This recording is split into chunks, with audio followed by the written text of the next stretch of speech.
to arrange some of these recording sessions for us to help us with some basics on recording different aspects of what we're doing right now. And these sessions will be recorded and shared again in case it's going a little too quick for you or you have other questions you want to review. And Isaac, I know, is always available for follow-up and individual help if needed.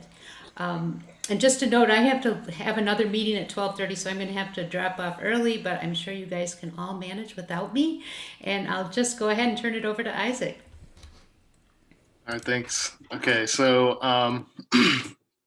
today, a little bit like last time, we'll be doing a brief sort of introduction to some software. The software is called ShotCut. It's video editing software.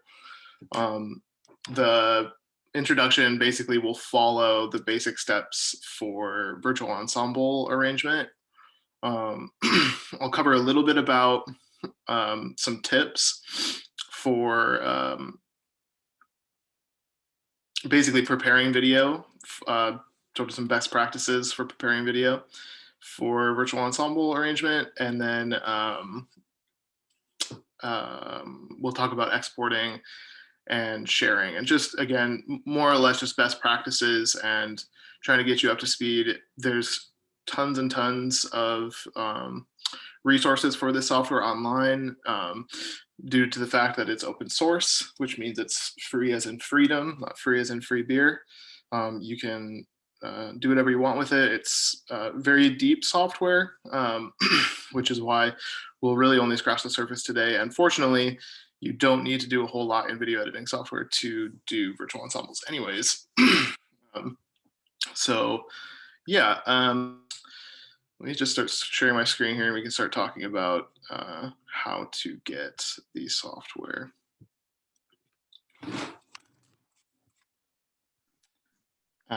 So the website is shotcut.org. I'll put it in the chat just in case anybody needs it. Shotcut.org. And as we go, feel free to put questions in the chat or anything like that. And I'll stop occasionally to ask. So the website's pretty straightforward as far as getting the software. You'll click this to download. Yeah, so Glenn asked if it's free. Yeah, it's free as in freedom. Free as opposed to free as in free beer, which is an open source phrase, which is to say that it's free to download and do with as you please at any cost or at any point, basically at any use level. So in theory, somebody could make a Hollywood movie with it if they wanted to, and you can use it to make something as simple as a YouTube video. And it's so it's very, very, very free. It's free to tweak and free to alter as well, and use parts of in other software. So, and it's also cross-platform. So it doesn't matter if you're on a Windows, Mac, or Linux PC. And actually, the software is originally designed for Linux, which is part of the reason that the UI is a bit maybe esoteric compared to some other software that you might be used to. So that being said, you'll click download and then it'll take you here and it'll automatically try to guess what you need. And then the installer files will be down here. And then you'll install it just like any other software. You just hit download and then go ahead and install, drag that into your applications, whatever it leads you to do. Like I said, this is also a website that has a lot of tutorials and reference material. If you're ever looking for more information to get deeper into this, to do more than just what we covered today, there's tons and tons on the website, as well as even official training. So assuming you get it installed and everything without too much hassle, should be pretty straightforward. At that point, you'll just want to open up the software wherever you want it, putting it most likely in applications on Mac, could be anywhere on Windows, could be anywhere on Linux. And you'll be presented with this. Let me hide my meeting views here, or my meeting controls. So what's nice about this software is everything that you might use is sort of visible right now. There isn't a whole lot that's hidden behind too many menus. So just to sort of orient you around this screen, first of all, if you ever, sorry, the interface is changeable. So you'll see X's and these types of symbols that means to like expand the window to full screen. There's these gray dots along the edges of a lot of these things. So if you're ever wanting to adjust some things, you can always drag those. You can add tabs at the bottom here to flip through different things. And right when you open it, some of those things will be hidden in tabs as well because of the way the interface works. And at the top, you'll see a lot of the things that are already open. So for example, this tab filters, playlist, jobs, recent, project, source, all this type of thing, or the timeline. If you ever lose any of those things, all of the buttons for them are up here to turn them off or on. So for example, if I have this window that's titled filters open, and I click X, and I don't know where it is because it's a pretty crucial part, I can click filters and it'll reopen for me. And then I can always move those things around if I want to. I can also rearrange any way that I want by clicking and dragging them like a window and stacking them. So that all being said, the first thing to do is to create a new project, and that's what it's going to force you to do right away. So right in the middle, you see these two blue windows. The one on the left is for your project information, and then one on the right is if you're looking to open a recent project. This top projects folder you can usually leave as default, but basically this is just where you want to store any projects that you make. So if you want to move that around, if you want to put it in a specific place like an external hard drive or anything like that, you'll just click that and tell it where you want it to save stuff. The second one is project name. We'll call it ShotCut MacPhail. Just have a name. And then video mode will by default be set to automatic, which means that when you bring video in, it will base the video settings and the resolution settings to the video that you bring in. So if I set this to, well, here, I'll just give a brief overview. Essentially, the higher this P number is, the higher the resolution, the higher the quality. In general, phone cameras, which a lot of people are going to be using for the virtual ensemble stuff, are going to shoot at either 720p or 1080p. To be honest, with virtual ensemble stuff, you probably don't want to work at 2160p, that's 4K, but you can work at 4K if you really want to. But in general, you're going to be looking at 1080, something like that. That's 1080 is basically what, like if you're ever watching TV, in general anyways, or like a lot of YouTube videos, that type of stuff, 1080p is kind of the standard. The FPS side of things, if you want to go to a high FPS number, you can, but in general, people use 30 FPS for things like YouTube videos or this type of stuff. If you want a more kind of filmic look, if you're going for something that looks a bit more like a film, like a Hollywood film or anything like that, you could look at 24 FPS. A lot of phones can shoot in 24 FPS now, if that's something you're interested in for any reason. But in general, 1080p and 30 FPS is going to be what you're looking at. So I'm going to stop here really quickly to mention some limitations of the software. So this isn't a digital audio workstation, which is to say that because we're dealing with music, um, you are going to potentially run into situations where you're going to want your audio to sound better than it does and to have more control over your audio than you can at times when it comes to virtual ensemble stuff.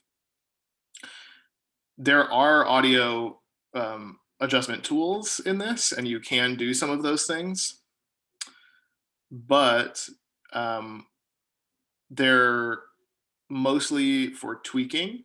So, if there's something that's really standing out to you that you are like, I need to adjust that, and you know how those things work, then you can adjust some of those basics here.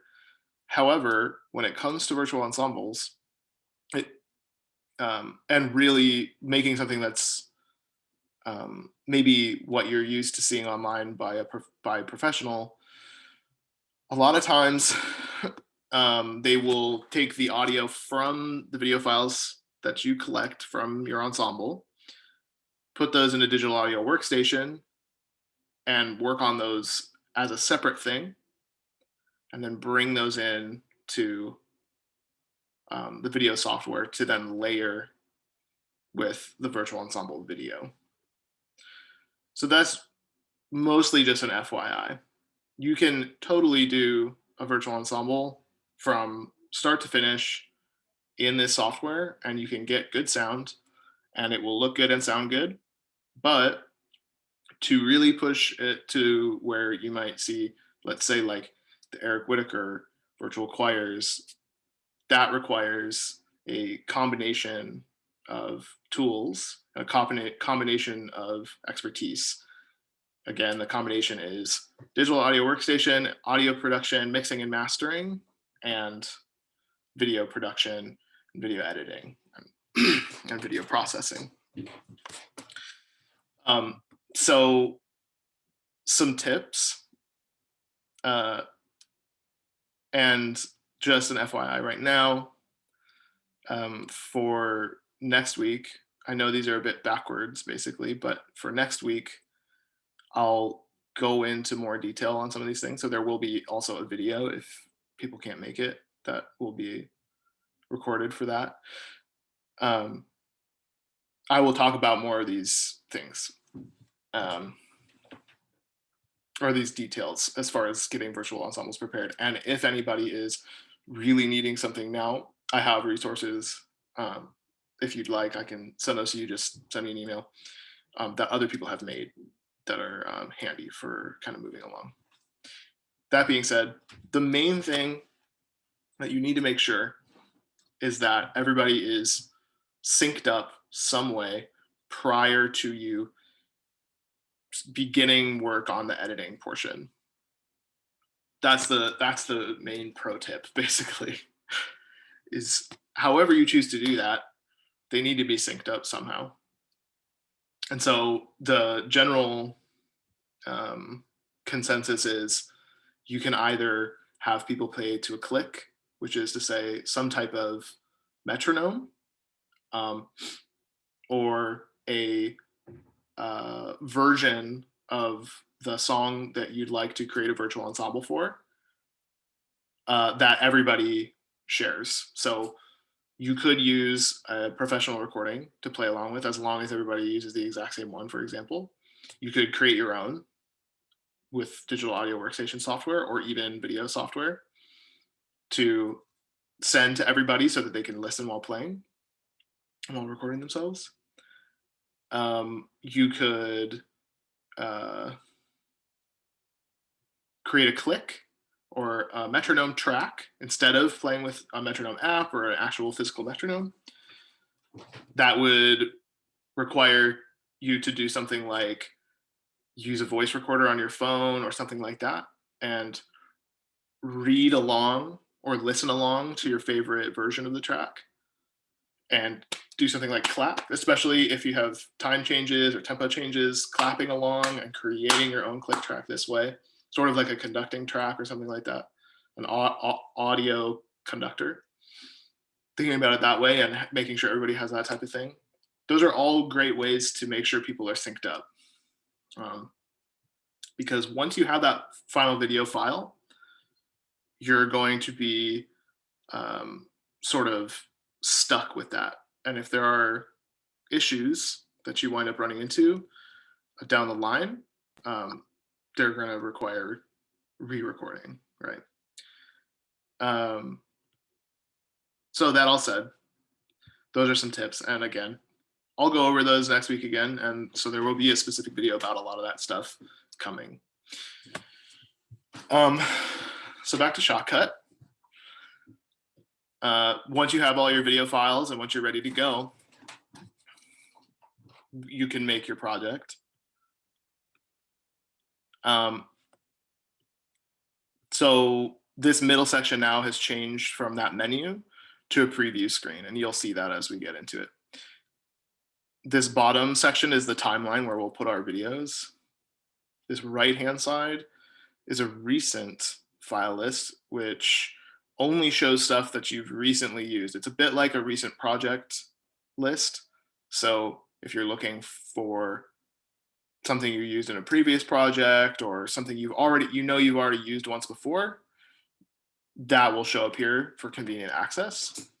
But we want to get new files. Adjust this for myself. And in order to do that, again, everything in ShotCut is fortunately just on screen. So at the top left, you have open file. You can always drag files in from your desktop. You can always go to the file menu, anything that feels comfortable to you. I'm just going to click the button. So now my video files are on my desktop. So I'm just going to go find those.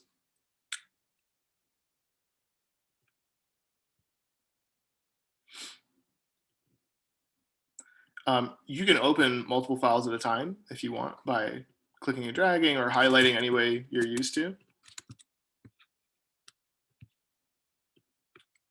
I'm going to open both.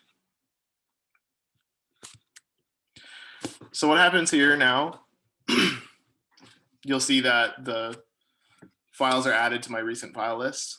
You might notice that on the right-hand side here. And on the left-hand side, they're now added to the playlist, which was up when we first opened the software by default. While I'm thinking about it, there is a function in here that's a meter. I think that might be open by default. To be honest, I'm not really sure because I've opened this software a few times. But if it's not, opening the peak meter would be really useful considering you're working with music. The reason for that is this will show you whether or not you're going to be distorting your audio or causing issues by making it too loud before exporting it.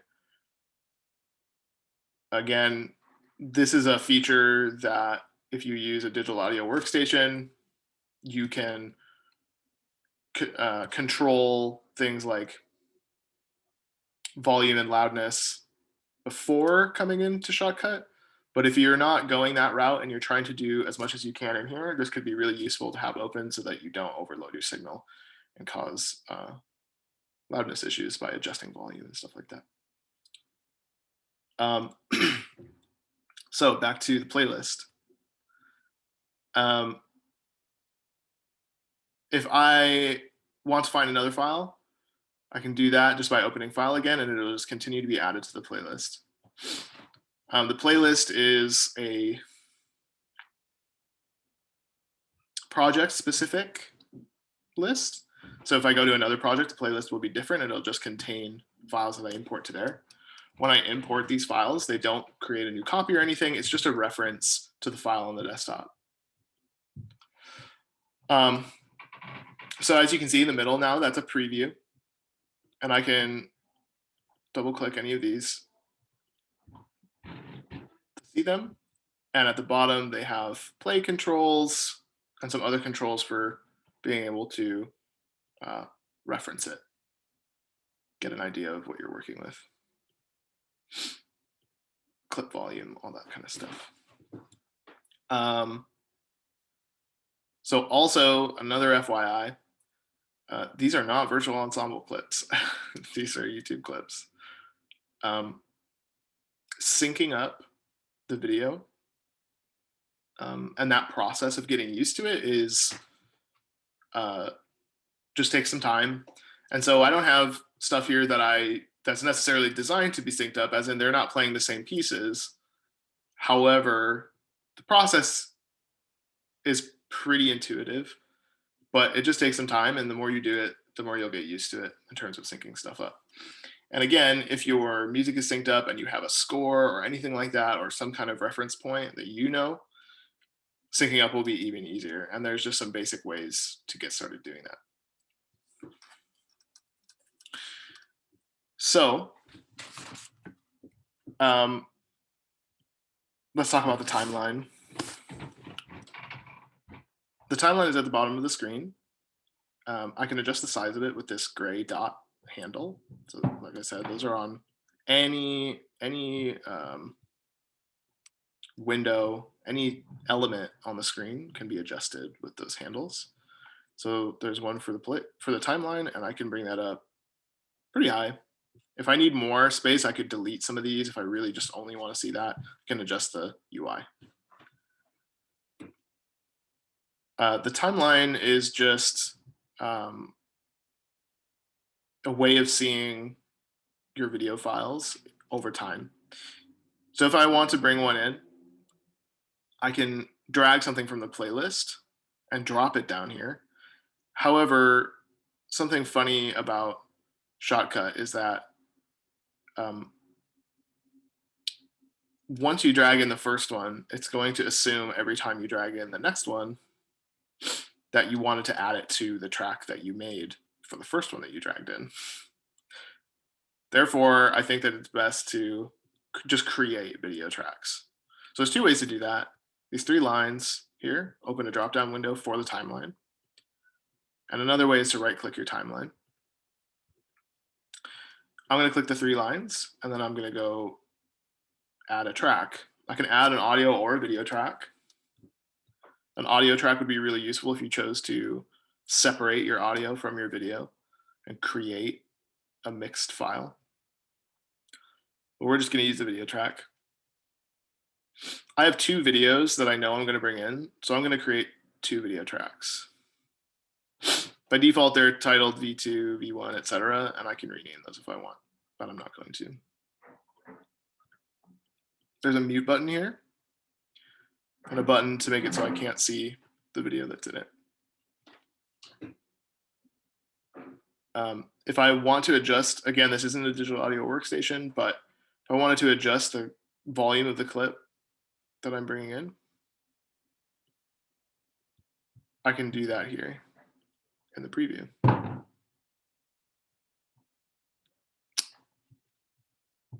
So I'm just going to drag one of these in, kind of doesn't matter.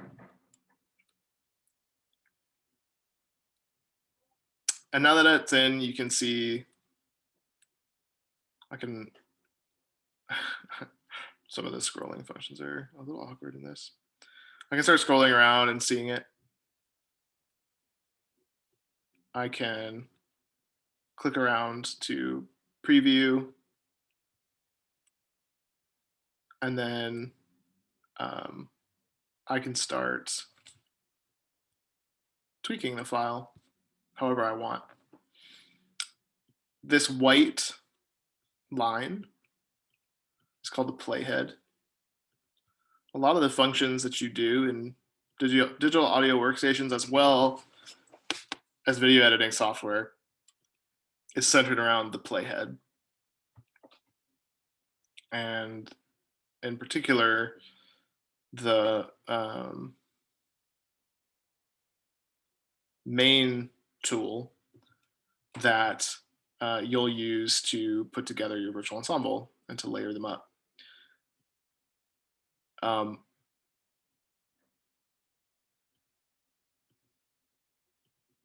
In order to cut video, which is that main function, all you have to do is put your playhead someplace, wherever you like, wherever you feel like you need to trim.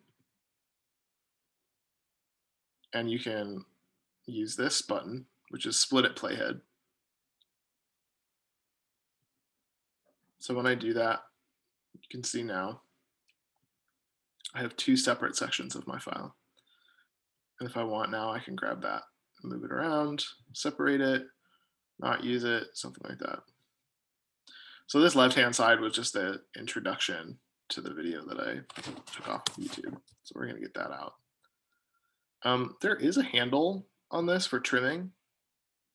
So you can technically use that to trim, but I think it's possible that it's because I have a slightly old version of ShotCut. I'm not sure, but it's a little bit buggy. So I think that the best practice is, if you need to trim or anything like that, to just use the playhead and cut that way. Because again, for some reason, this may not be the case when you get it, but as you can see, the trimming is a little bit buggy for me. But that is an option if it works on your computer. The other thing that you can do with the edges of your file is at the top corner here, you can do fades. So if you want, like, let's say you have your virtual ensemble and you'd like everybody to kind of fade in instead of just abruptly start, you can do that here. Again, it's at the top left-hand corner, and if you can't see it until you go to it, and then it'll start pulsing like that, and you can grab it. And as you can see now, as this comes in, it starts black and fades in.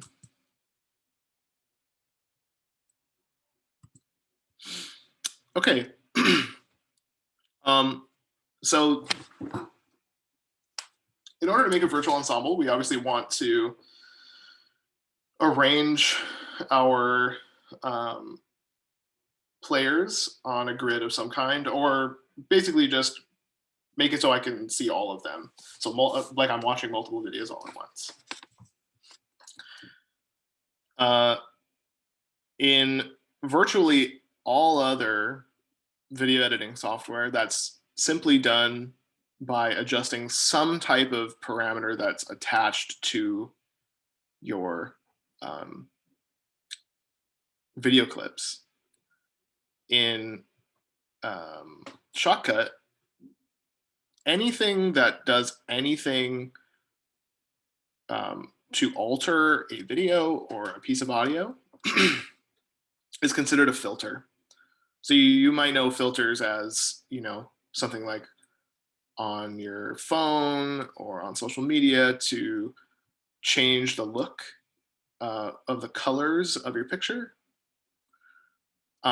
In this case, filters, like I said, are literally anything to do with changing how your video clip looks, size-wise, crop factor, colors for sure.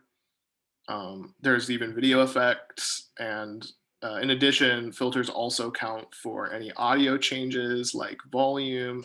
There's EQ and compression in here, stuff like that. Any of those types of things are filters in ShotCut.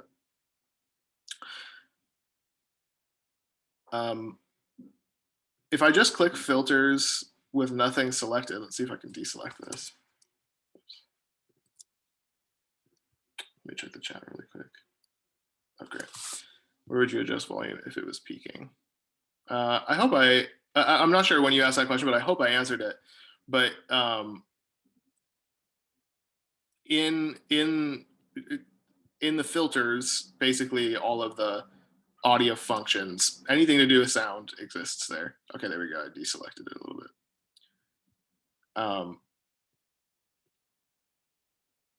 There. So as you can see, if I don't have anything selected, I can't do anything in the filters. So let's say that my volume was peaking for one of these. I just select the clip that I want to change. And now you can see it says the name of the clip, and there's a plus button that's highlighted now, or available now, I should say. I can click that, and what it will present me with is favorites. And by default, it gives you some basics and some like definitely every time you open this software, you'll probably use one of these things, effects, basically. If you want to access more, you can click either video or audio, and that will show you a big list of all of the video options. And same with audio. You can see everything in here. There's delays, limiters, everything. I'll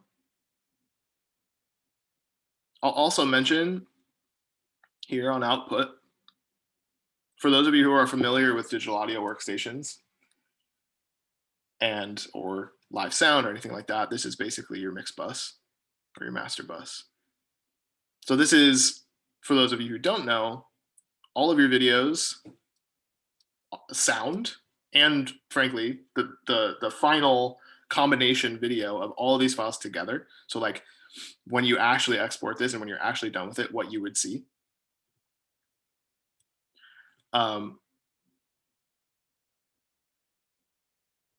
That's the output, basically, this final screen. In the chat, Vicky asked, does filter apply to all parts of project or must you do each separately? So you do need to do each separately in the case that what you want is to change an individual file. So for example, we'll get into this, but if I have a bunch of videos of my ensemble playing and I want them to all be a different size, I do have to put a filter on each one individually to then adjust each one on its own. You can copy and paste like values for those changes between each filter. But in the case that I did want to do something like, for example, now that I have all of my ensemble like together on the screen, I can see them all individually. I've adjusted them all. I put filters on each one. If I wanted to do something to the final thing, to all of it, like the last image that I see of everybody playing together that I would want people to see on YouTube or wherever, I would click output and I could put like a filter on that, like a color filter, for example, or adjust the even adjust the sound on that level too. So once I have all my files in, and let's say I do want to try mixing it, try to make it sound good, I can click on that output and I can add filters like limiters, EQs, or in the case of video, I can add color grading, effects, contrasts, effects, all that type of stuff, basically. So,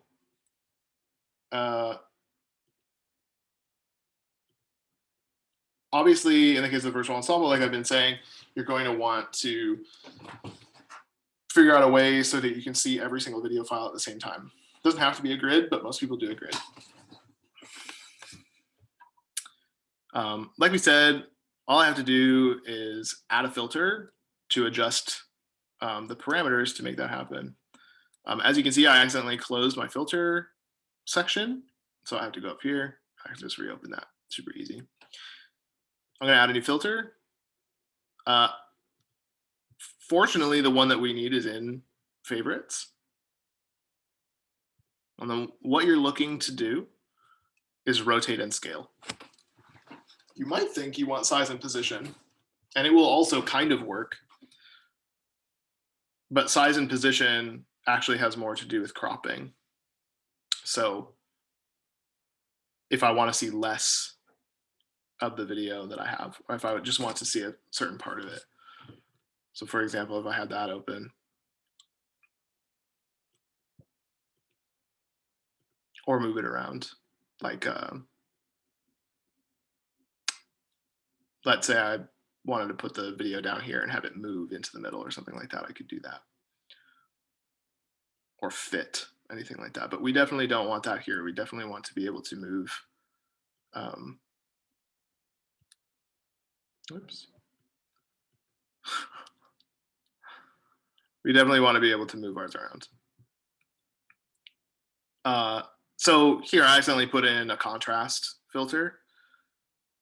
All I have to do is click the minus button to remove that.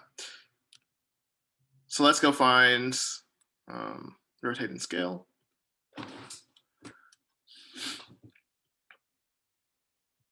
Now, as you can see, the amount of room you have to adjust the scale is pretty small. It will attempt to latch at certain, maybe let's say like typical types of values at times, but in general, it's like pretty imprecise. You can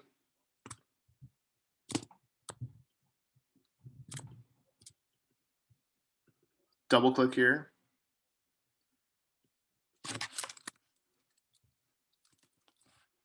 and type in a value of some kind. Hang on.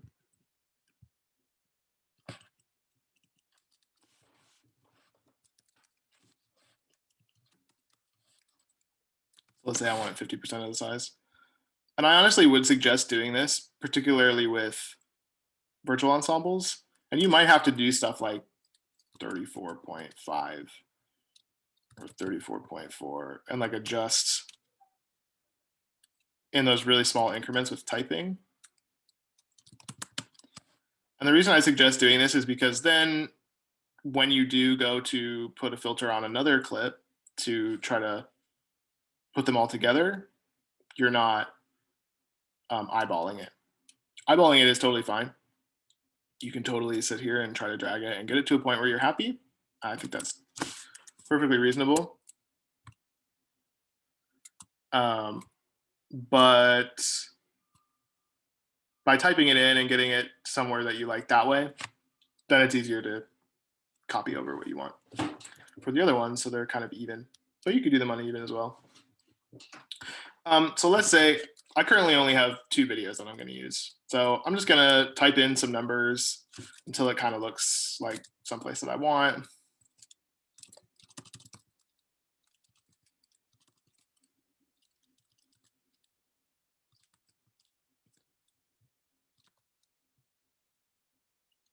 So let's do 50%.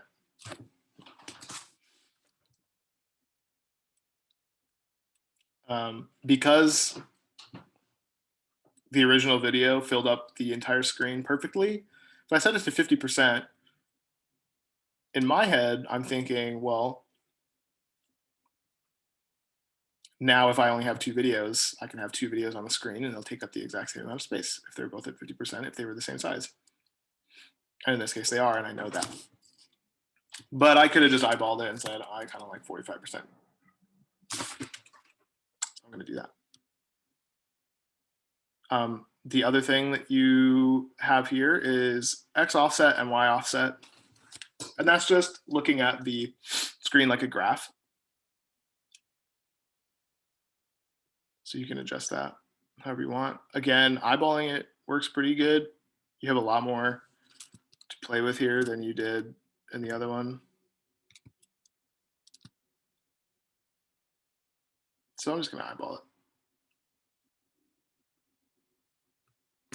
And it'll be easier once we have a second one, and then we can adjust both.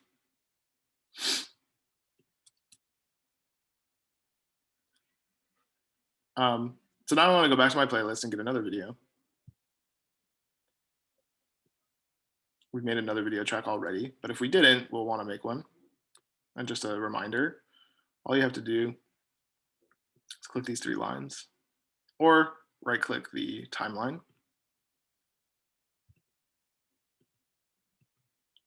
And you can select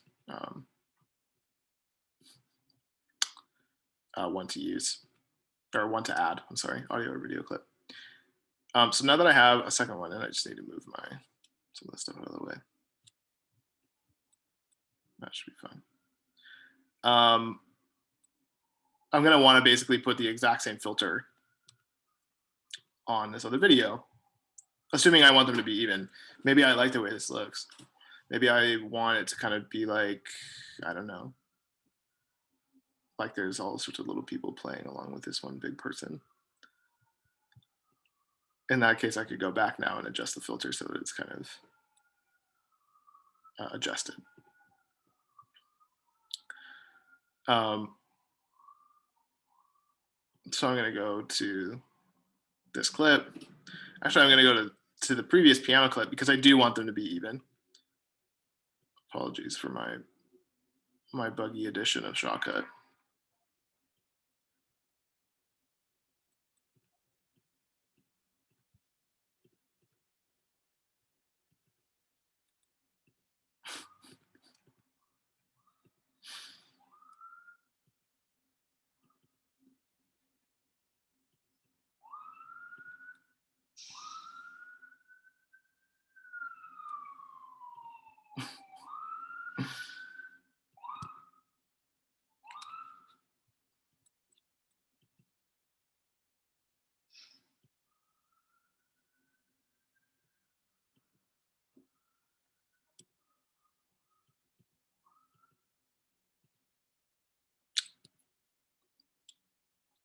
Well, anyways, hopefully yours won't be quite as bad. I think mine's having some issues because uh, I my computer doesn't really like it when I'm screen sharing at the same time.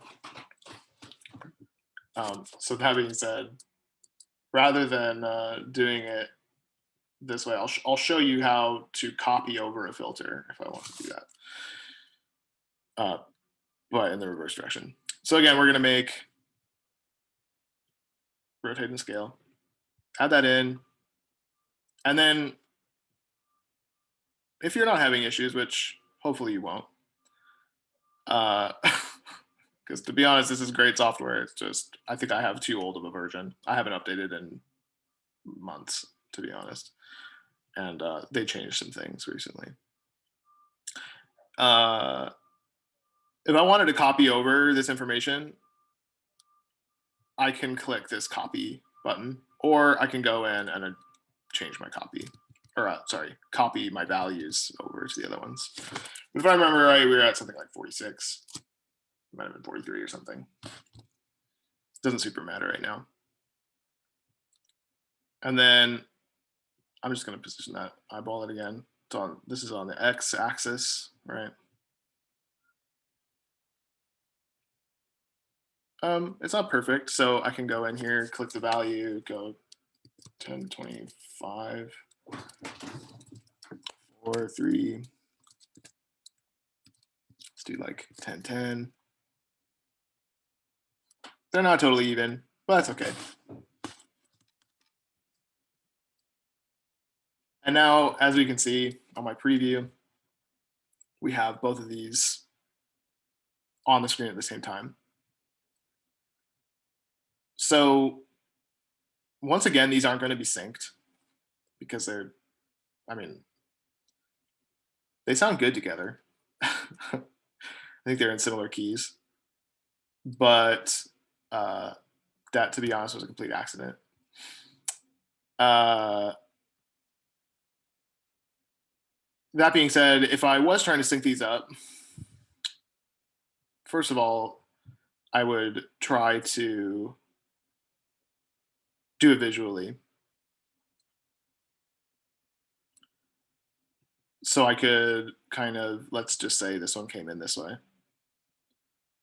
Seeing as for whatever reason, I'm unable to click this piano one. You can obviously see the audio here. And you could start by trying to sync them up that way. Let's say I know this violin comes in a little bit early. Actually, let's say it comes in a little bit late.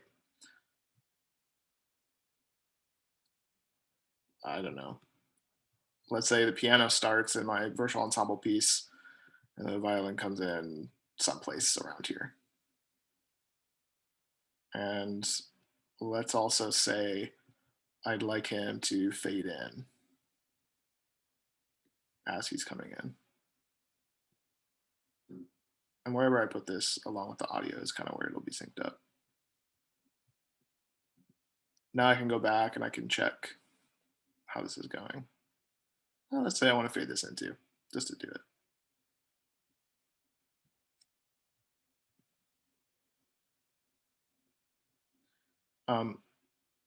So you can go and check how this is sounding. Space bar will start wherever the playhead is. So if I bring the playhead back to the beginning and then hit space bar. that'll start playing from there. I can also use these buttons here to start playback.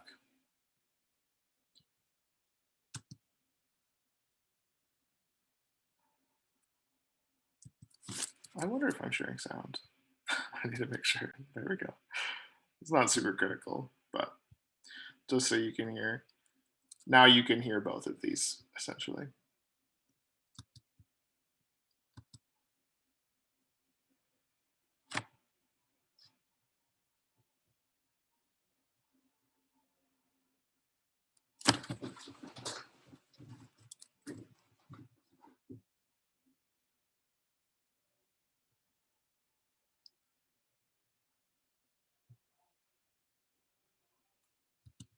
So I was getting a bunch of skipping and popping there, and that's just because my computer is a little bit old and doesn't necessarily have the power to stream video to you guys at the same time as, or slash record video at the same time as play this back perfectly. Um, but most likely you're going to be in a situation where you're not streaming video, and so it should work a little bit better for you. But so yeah, let's say I'm happy with that. I mean, maybe I'm like, oh, that's not quite right, so I can kind of adjust this over a little bit. I can kind of adjust it back a little bit if it's a little too early, a little too late. And I basically just have to play with this. If I want really fine detail, I can kind of zoom in with this slider here. I can go find that spot kind of early on in the timeline, kind of adjust it even more detailed, like, oh, they needed to come in like literally a hair early. I can adjust that there super simply.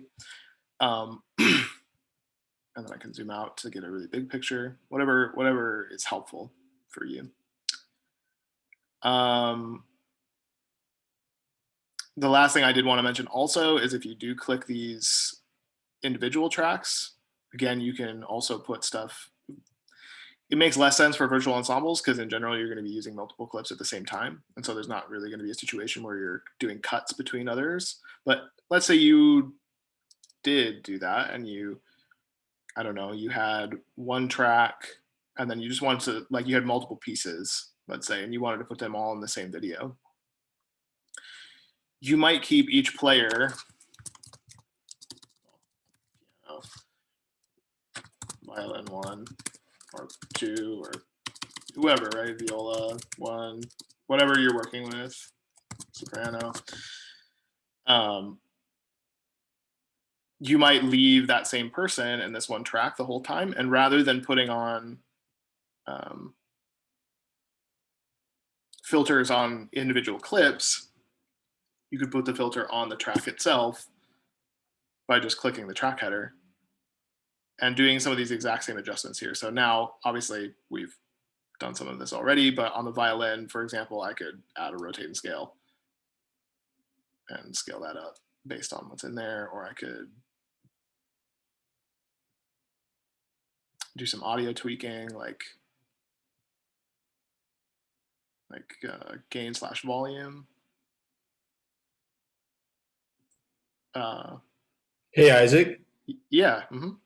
Glenn here. Sorry to interrupt, but a couple of us are asking how do we adjust the sound of each video track so they're mixed together?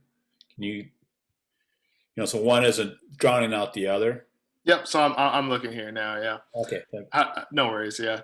How do you adjust the volume of each video? Still isn't sharing sound for some reason. Huh. It might just be issues. I might have to adjust some stuff in the actual software. Going off Glenn's question, I know we can use audio filters. Can we also make manual adjustments on the audio line that's visible in the track as you can in iMovie and Final Cut Pro? So that's why I'm saying, unfortunately, the main reason that I love this software and the reason that I'm using it to show some of these things is because it's free and really powerful. But it does have that one caveat, which is that everything is a filter. I mean, even though Isaac, the line is visible in the audio portion of the track, you can see that little yellow line. Yeah, through the middle here. Yeah, like is that adjustable? Can you add markers in that and bend it like you can in iMovie? I don't believe so, to be honest. So It's weird that it appears, but then you can't do anything with it. right, my assumption is it's a keyframe. Huh. I could maybe try detaching the audio. We could see if that will give you a little more features, but it probably won't. Huh. Yeah, that's that is one of the how do you put it? One of the quirks, I guess, of this software, basically. Well, you get what you pay for. Yeah, I suppose so. I mean, it's just it's this funny feature, and part of it I think is because you can do a lot of, like, they separate it so that keyframes are probably more functional that way. But yeah, so you do basically need to do it on a track by track basis, if that's what you want, or on a video by video basis. Everything updates in real time so that you can kind of tweak things that way, but it is just one of those quirks, unfortunately. So that being said, you know, all of these things can definitely be translated to other software if it's something that you like. I mean, iMovie, unfortunately, the thing is that you can't really do a whole lot of rotating and scaling or putting multiple videos on one screen. So that's the thing there. But if you did want to go to something that's a paid software, you would more than likely have faders on your tracks individually. So that all said, let's talk about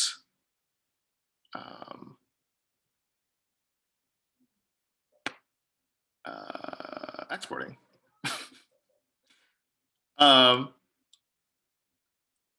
Once you're ready to export, can you show us the right side of the preview where you changed the volume before? Yeah. So that's here. So this would be where that is.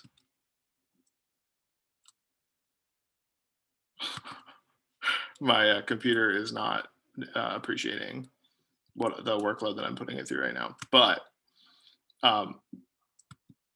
you can adjust the volume here. That, when you adjust the volume on that one, is that you do it individually as it's part of the preview? I just wanted to make sure that my audio was adjusted before it went down to the bottom and started mixing together. Oh, yeah. So That's, at least that's one way to adjust audio before you start messing around with the whole thing. So if I had a level set for each particular audio inside this program in the preview, does that hold on as you pull it down to the bottom? I'm gonna be totally honest. I don't think it does, because I think it's just for the preview. But let me like, this is your output window basically. So it may be that this is the overall volume of the whole track, but I don't believe that it holds the actual audio for that one. Again, that's like a filter thing. Basically, it's something that you have to put in kind of in post. I could see that the one video was starting to peak. It had yellow. So so to get that audio down, I'd have to go into the filter and Correct. Audio in there. Okay, Correct. Yeah. thanks. Yep. And you could always do it on the output. If it was just like overall it was too loud, you could always turn it down by clicking the output first and then adding an audio filter there. That's an option. Problem if I have 6 voices and they need to blend and they need to be the same volume, or I need to be able to bring the volume up as I'm putting them together. And I think that's the case with Joey too. You want each voice to be the same volume. Yep. Yeah, exactly. And that's part of the reason that, again, like, the workflow is different when it comes to doing some of these functions in ShotCut. But part of the reason that the workflow is the way that it is basically it's looking at some of those adjustments as a post consideration. So if you were super concerned about getting the blend right, it could be a good idea to take and tweak that audio and get that blend ahead of time in a DAW instead of doing it in your video software. Because then you can adjust it however you like. You can make sure everything's in sync audio wise, bring the audio into this software, and then all you're doing is syncing up the video with the audio at that point and making sure. So then what kind of software do I need to do that? That's a whole deal, isn't it? Yep, exactly. It is definitely a whole other deal. You can, again, a lot of that stuff I'm going to definitely talk about next week in that one and cover a lot of that stuff and sort of just the landscape of some of these things. But yeah, it is a whole other skill set and it is a whole other piece of software. There are free workstations out there. Here, I'll just pull up Safari really quick. A free one, and also it's worth bearing in mind that a lot of people also pay other people to do stuff like this for them. It's it's a whole skill set to learn it on your own, so just bear that in mind. But Reaper would be a free digital audio workstation if you wanted to work with audio that way, and it's powerful and it does everything. The most common paid ones would be Logic Pro X, or Logic Pro, which is Mac software. It's an upgrade to GarageBand. You could also use GarageBand for some basics, which is on Mac. And then another pretty famous software is Pro Tools, but it's pretty expensive. And so that's why maybe Reaper or GarageBand might be able to get what you want done basically pretty simply. Well, the reason I'm asking is because I know that Phil Welch has done some of this for me, but he doesn't have time. Right. And MacPhail doesn't have, I mean, maybe you're the person to help me put this together. Again, it's like 1 or 2 songs for a class. Yep. And I could put in 50 hours trying to put this together. Yep. But in actuality, I have 6 little video clips that take less than 3 minutes for a 3-minute song. So Yep. Yep. I don't know if I can do this with ShotCut or not. Yeah. No, exactly. I mean, that's when we first kind of started coming in, or I should say I first started coming in, we started talking to people about virtual ensembles and things like that. I think that was one of the big maybe like realizers for people, is that it is sort of if you're trying to do it all by yourself in like a really formal way, you are sort of intersecting with multiple professions, really. You know what I mean? Like these are entire areas of work and art and process. So to a certain extent, you do kind of have to be keyed in to all of them a little bit, but what it boils down to is a lot of the stuff that you need to know in order to do a virtual ensemble, for example, is pretty minor compared to being able to literally be a video editor or literally being able to be an audio editor. It's obvious that you get that, like, you just need to adjust the volume or you just need to do those things, and that's all you do need to do. And so again, ShotCut has a relatively awkward or unusual workflow, and it is great software, but it's worth noting basically that, like, if what you want to do is this, it does take a little bit of a learning curve, but in general, you can definitely do it. It just takes a little bit of practice. I think if I remember right, some of the people that we had originally talked to, I even suggest a lot of times trying to do something with video by yourself first so that you can get used to it, not necessarily jumping in with a full project for your first time, recording yourself singing a few parts, for example, and trying to sync those up as practice, so that you don't necessarily have to rely on other people. That you're in a controlled situation. You can kind of give it a shot that way is a really good idea. Because again, you are sort of going into all sorts of different types of spaces with this work. But again, there's the stuff that you need to be able to do a basic virtual ensemble is pretty minor. It just requires a little bit of patience at first. So also, to speak of the line, now that I'm looking at the line in the middle again, I think that actually is zero dBFS for those of you who are audio gurus here. So I think it's actually just showing you the peak volume. So for example, I can see this is not, you can't adjust this because it's not an actual volume line, but it's simply showing you how close to zero it is, how close to clipping it is, how close to distorting it is. Yeah, okay. Yeah. Okay, so really quick, I mean, it's one, but we'll spend a couple of minutes here just looking at exporting. So once I'm done, I'm obviously going to want to render this out, and I can click export up here at the top. So that's referred to export as exporting. And now it does this by default because, again, you can rearrange the menu. And this is just sort of a lovely feature of open source software due to the fact that it's usually highly customizable.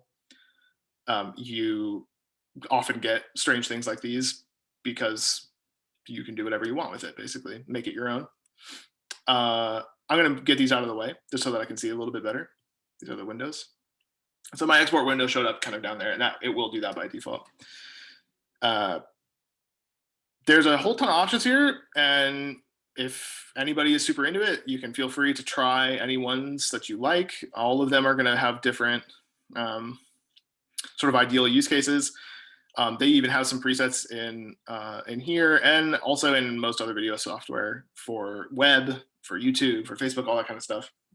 Something like YouTube would be good for web in general. And then they have other options down here for exporting specific parts of the video. That's what the rest of those are. But these upper ones here are just the video. And by default, it's set to this default setting. And like they say here under export help, this is going to be useful for most things. If, for example, you were trying to get something in a movie theater or on television or something like that, or something really particular, you might want to look at some of these other things. But in general, the default setting is going to be fine. And then you can do some of these other settings if you want, but they're pretty unnecessary. The only one is this dropdown where it says where you're exporting from. And again, the timeline is what's down here. That's where we've made our movie. And by default, it sets a timeline. If we wanted to do some other things, they're in there. And if you want to learn about them, you can feel free to Google it or ask me. But again, in general, you're just going to default and timeline. What it tells you to do right away is going to be usually enough. And then when you click export file, it's just going to ask you where you want to put it. And I'm not going to start this simply because my computer is already running a little slow. And in order to make sure that I'm not running any slower or ruining the recording, I'm just going to say, as soon as you hit save, you can name it whatever you want, as you normally would in any software. As soon as you hit save, it'll start a job. It will open a new window on this right-hand side, which right here is under this tab jobs. It will open this, and then you'll see your file, and it'll have a loading type bar that's like a percentage, and then it will try to estimate about how long it has left. So it might say 3 minutes and something seconds or whatever. And so if you're exporting multiple things for some reason, those will start all stacking here, and you can watch them as they finish. Once that's exported, you'll get, I'll open up Finder.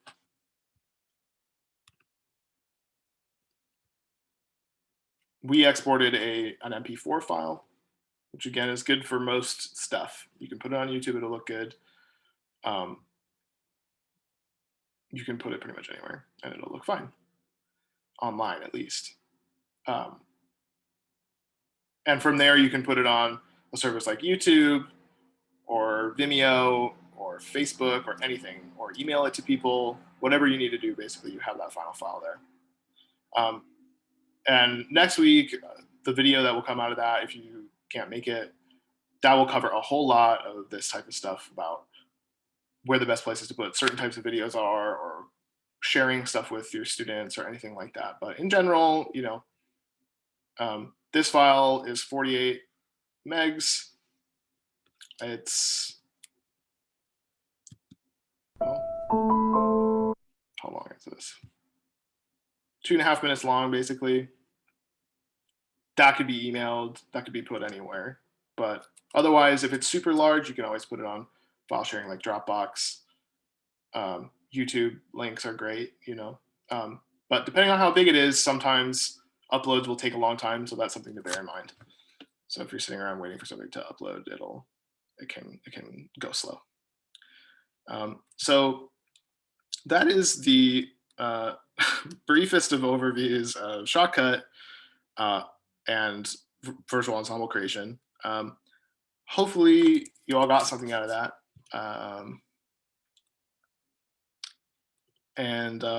Yeah, if anybody ever has any other questions or anything they wanted to talk about with some of this stuff or getting some advice, I'm always available for email or anything like that.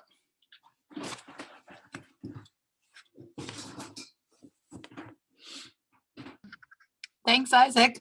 Yeah, It was really helpful. Awesome.